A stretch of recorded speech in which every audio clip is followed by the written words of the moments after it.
¡Eso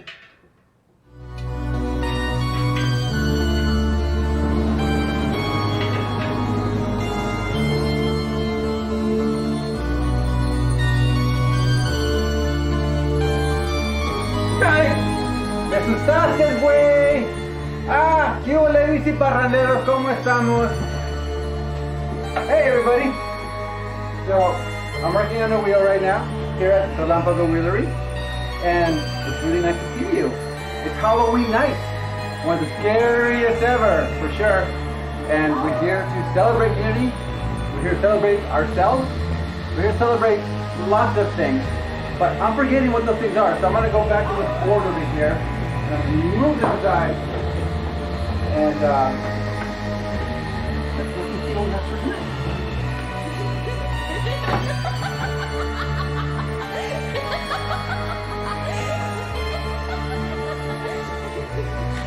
Welcome to the Biciparranda.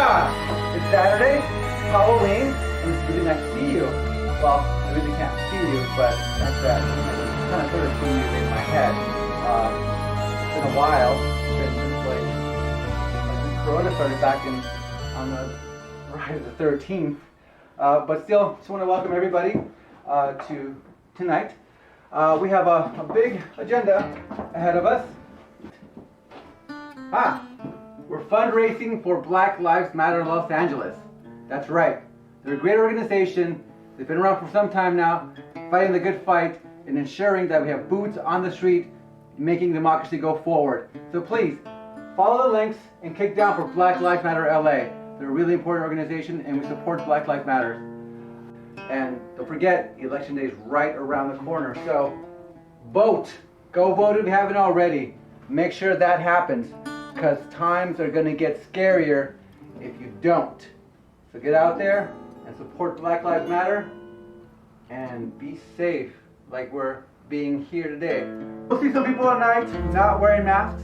Those are the performers and some of us like myself. We've taken precautions and the whole crew here is being safe. So rest assured, we're all good and we're keeping each other safe. And I hope you are keeping everybody safe as well by wearing your masks. Right, look, we miss you. We miss your faces. We miss your booty shaking. We miss all that good stuff. But we're here digitally for now, and hopefully in the next year we'll have a new Biciparranda live in this space, or maybe some other space. Who knows? But you're here to party. Oh yeah, it's a party! Woo! Having a party. There's karaoke, which means you on the mic, as always. So check out the chat privately and go into the waiting room and talk to people, and they'll tell you somehow how to get yourself on the list to karaoke. So get up in there, support, bring the vibe, make it all go like the good old days.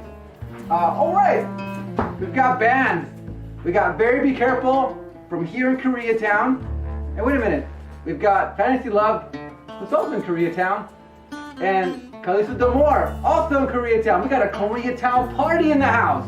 Yo, these are great performers. They've come together tonight for this wonderful occasion to bring everybody together and raise some money, raise some awareness, and raise some fun for everybody because these times are hard for everyone. So anything we can do to bring us together is going to be a great, great cause, of course. Oh yeah, this is a bike shop. Don't forget, the easiest way to be an activist is to ride a bicycle. When you ride a bicycle, you improve your community, you improve your health, you improve the environment, you improve a whole bunch of things in one little act. So hit us up. We got bikes, we got dynamos, we got wheels, we got a whole bunch of different things bicycle related. So drop us a line, send us an email, support us, and keep this little shop going and keep the culture going as well. Aside from that, I want to thank all the good people who have made this thing happen tonight. We got Neil's in the house doing some video directing. We got Mario doing some streaming directing. Kyla's doing some karaoke. We got Jessica doing some cumbia classes later on for you guys. And Joaquin is in here. Johnny's in here. We got a bunch of people who made this possible. So thanks to them for keeping the spirit of community alive and keeping everything going over here that matters. Anything else? Oh, Jesus. What happened? What's the story of how you got this Oh yeah. chainring in your head? Some people might be wondering in the chat. Yeah. Well, I was working on my bike at the bicycle kitchen, and I was cranking down on the 11-tooth cog, and I was using like this cheater bar, and I was just like really cranking. I didn't see that there was no chainring bolt on the chainring, and right at the right moment, it just like it just kind of whipped, and the chain broke, and just like in like that. Everybody was kind of freaking out, but I don't know. I thought it looked kind of cool, so I decided to keep it for a little bit, see how it all pans out. That's the story of the chainring. It hurts a little bit less nowadays. Can I tell you a story? Yeah, I want to hear cool. a story. So, we've been busy at work here at Relampago Wheelery, and some of you may know, for some time now, we've been working on this project called Ciclos. And the idea behind Ciclos is around cycles, all kinds of cycles. Cycles of education, cycles of community, cycles of reinvention, cycles of re-envisioning what the future is like in place. And, well, personally, I've got a very clear and distinct connection with this project because it's born out of a necessity that I had in my own life, which was to get my kid around. I am an Angelino, and I've never had a car in my life, and very happy about that. But about 10 years ago, my kid was born, and I had to envision how I was going to get my kid around on bicycle in LA. And so I was really kind of scratching my head about that. And then someone said, there's this thing called cargo bikes. I'm like, oh cool, cargo bikes. All right, so I checked it out. It looked cool. A good friend of mine had a shop selling cargo bikes. He sold one to me for pretty cheap. And I built it up and some modifications, and lo and behold, I had this cargo bike all of a sudden. And it was a long john design, which means like it's got like a bay in the middle, it's got a wheel in the front somewhere there, and you get to steer it. And it carries a lot. It makes you feel like an ant in many ways. You've got a lot more power to carry things. Anyhow, I put my kid in there, and on 10/10/10, the date, was the first time that I took my kid on that cargo bike, the first day for Ciclovia here in LA. And it was a really powerful moment. Like I really enjoyed being able to carry my kid, and also be able to carry other things like groceries and lumber and all kinds of cool stuff. And it really just helped me live a bike life that is healthy, that is good for me, good for society, all the way around. However, the big thing about that is that cargo bikes are really expensive. And if you ask an Angelino to pay for a bike more than like $200, like they look at you like you're crazy. So I figured like these bikes are too expensive and no one's going to buy them. Only people with means can buy them. So how can we make cargo bikes affordable? Cargo bikes start at $3,000. No one's going to go buy a cargo bike in LA. And if you're a bike shop trying to sell cargo bikes in LA, your market is very small and you're only selling bikes to affluent people. So how do you get cargo bikes to a bunch of people out in LA and in the world? So I started thinking, well, what happens if you chop up all those bikes that land at the kitchen and you make a cargo bike thing out of those? I looked it up, and there was a guy, Tom's Cargo Bikes in Portland, who was doing just that. And he published his design, and I thought it was so cool. He was taking BMX bikes and mountain bikes, making them and making cargo bikes, and then other people in the world were doing the same thing, and it was really, really, really cool. So I thought, how rad. I want to do that. But being who I am, I wanted more people to do that, not just myself. I wanted like an experience. I wanted the community to help do that. So I talked about it, and someone heard me talking about it, and there were these awesome kids in East LA who were trying to build a community bike, and so someone brought us together, and we worked over one weekend at the Church of Fun, and we built a cargo bike using entirely recycled materials, and using a piece of wood as the fixture to bring it all together. And 2 days later, that cargo bike that those kids and I put together rode on Ciclovia. And it was magical. I mean, the thing was the Frankenstein for sure, but we made a cargo bike. And when we were done, just in materials alone, we spent $8. $8 in materials because everything was recycled. I mean, we're talking about Murray mountain bikes and Barbie BMXs. Like those bikes, no one wants to ride anyway, and they're sold to go sit in garages. So we take things that nobody wants and rebuild them, reimagine them, and recycle them in society. And all of a sudden, someone gets educated, and someone else gets a bicycle, and the city of LA sees more cargo bicycles, and they can re-envision how it is that they can get around and do things in the city. So, fast forward, and we are here now. We're here at the Ciclos project, and I'm currently working with Bea, who is from the Church of Fun, and a student from Breezy, and he is building the first cargo bike recycled in the program. And we had to figure out a way to make that really easy. It's hard to have kids go to a shop, and it's hard to go and create a shop in like a school or say an after-school program. So we thought, how can we solve that problem? And we came up with something called a Meta Long John. This is a Meta Long John. The design of it is a Long John design, which means it's got a long member in the front here where you put your stuff inside and the wheel in the front. It's a Meta Long John because it's meta. And the meta part means that we have a cargo bike that makes cargo bicycles.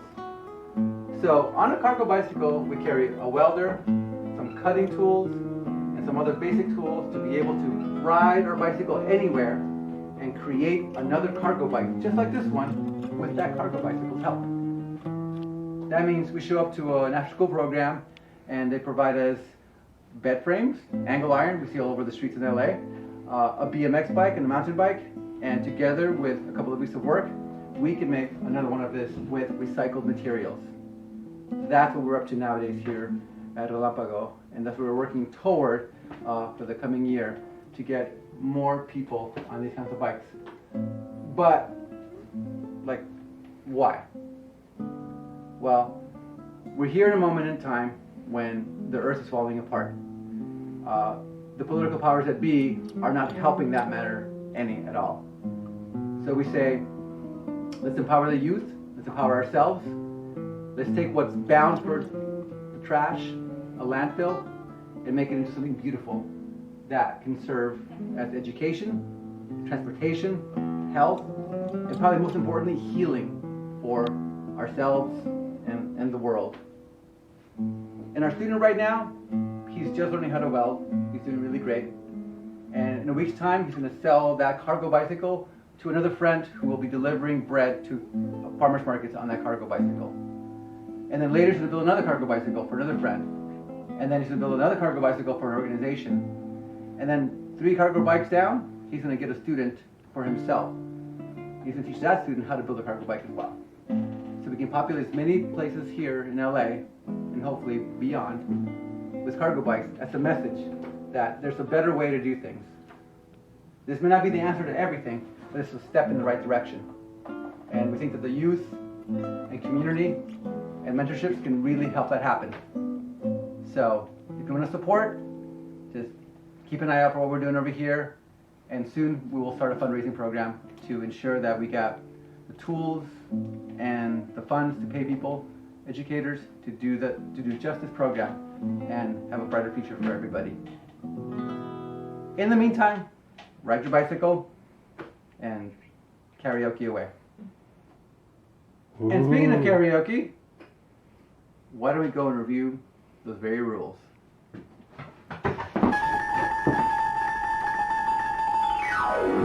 It has come to my attention that some people are a little shy, or maybe they don't like crowds so much, and so they feel a little safe doing this karaoke thing online, in small rooms, say, in a chat room.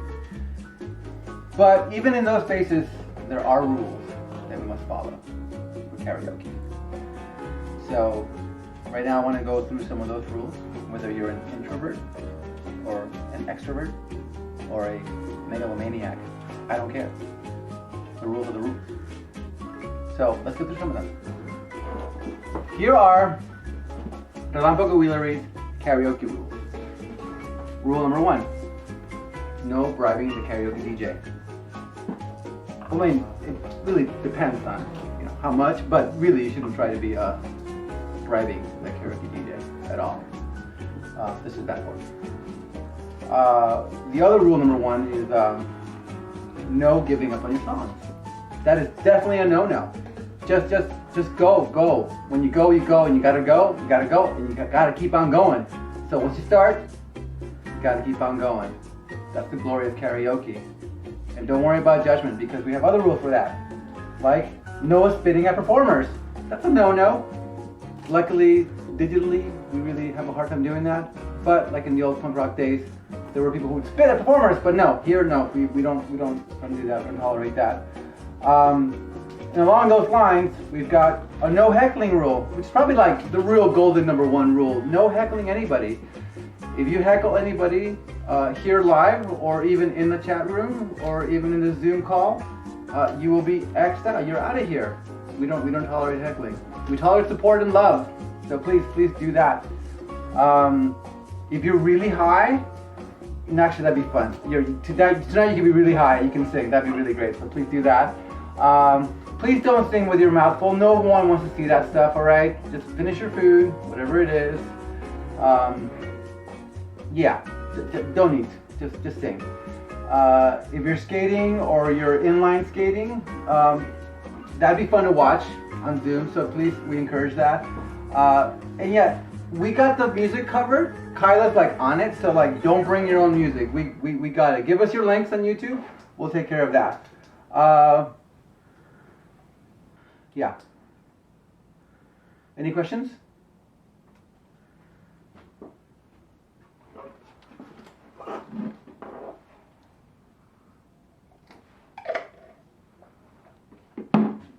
That's a little painful. I'm your host. I'm here. If you need anything, hit me up, and we'll make sure that your needs are hopefully met. Don't forget to drink responsibly wherever you are, and don't forget to sign up for karaoke, because if you don't sign up for karaoke, I sign up for karaoke. And the last time that happened, well, you know how that goes. Okay, much love. Hail Satan. See you guys soon.